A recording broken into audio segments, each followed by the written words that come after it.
இது எதுக்கு தானே யோசிக்கிறீங்க? அந்த சீனை போய் பார்த்துட்டு வாங்க. பூச்சியை உரலுக்குள் போடவும்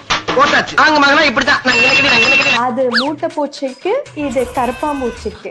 ஒரு காக்ரோச்சும் எடுத்து இடிக்கிறது வாய்ப்பே இல்லை. உங்க வீட்டுல காக்ரோச் தொல்லை ஜாஸ்தியா இருக்கு, ஆர்கிடெக்சரலா என்ன மாதிரி சொல்யூஷன் கொடுக்கலாம்னு தான் நான் இப்ப சொல்ல போறேன். For instance, accumulation of cockroach எங்க இருக்கும்னா கிச்சன்ஸ்ல தான். நீங்க மாடுலர் கிச்சன் போகும்போது சிங்க்குக்கு கீழே இருக்கிற கேபினட்ஸை லூவர்ஸ் வச்சு ஏர் ஃப்ளோ இருக்கிற மாதிரி நீங்க டிசைன் பண்ணிக்கணும். மேக்ஸிமம் சோர்ஸ் பாயிண்ட்டை நம்ம எங்கிருந்து கட் பண்ண முடியும்னா கேஸ் பைப், அந்த காப்பர் டியூப் வர சின்ன கேப்ஸ் மூலியமா காக்ரோச்சஸ் வரும். இதெல்லாம் டிசைன் எலிமெண்ட்ல வர சொல்யூஷன்ஸ் தான். But existing cockroaches to an extent avoid பண்ணணும்னா, நான் பர்சனலா யூஸ் பண்ற அந்த ப்ராடக்ட் பத்தி தெரிஞ்சுக்கணும்னா கமெண்ட்ல காக்ரோச் டைப் பண்ணுங்க. நான் அந்த எஃபெக்டிவான ப்ராடக்ட் என்னதுன்றதை நான் உங்களுக்கு சென்ட் பண்றேன்.